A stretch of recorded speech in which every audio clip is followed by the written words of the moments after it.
wa kalamullahi Musa taklima. Dhe ka folë Zoti me Musajin, pra me fjalë. Dhe është një ngjarje shumë interesante, subhanallah.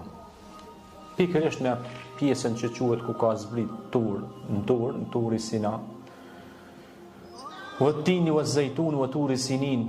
E përmend Zoti, pra është edhe një surja Tur, po ashtu edhe në surën Tin përmendet pra kjo kodër, ky vend ku i ka zbrit shpallja, pra Tevrati Musait alayhis salam. Dhe aty kur ka hypaj në të kodër, i ka zbat ato të nallet e tina dhe ka morë revelatën pra shpallin pejgamberit sallallahu subhanahu wa ta'ala. Treguhet pra në një tregim që Musa alayhis salam ka kërkuar me e pa Allahin xhalla shanuhu. Dhe i thot Allahut, ja Allah, po du thot me të pa. Dhe Allahu po i thot Musait alayhis salam, ja Musa,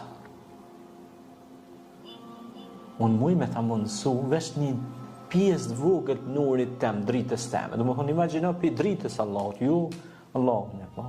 Thot vesh një detaj nanoskopik, me thonë, ashtu me bo një farë lloj krahasimi. Thot, unë po ta mundësoj, po shiko, thot atë kodrën atje tej, si me thonë me pa një kodrën atë ma thonë. Edhe a i hedh shikimin drejt të kodrës dhe e sheh një detaj shumë të vogël dritës Allahut, po qash ishte i shëndritshëm, qash ishte dritë e modhe, qash ishte diçka e jashtëzakonshme. Tohet pjesë të dritës Allahut, nurit tina, sa që ati i bjen të fekt. Pra nuk mund rezistoj, se ishte pra një fenomen jashtëzakonshëm që nuk mund e përballon insani. Sepse fuqia Allahut është shumë e madhe. La ilaha illallah.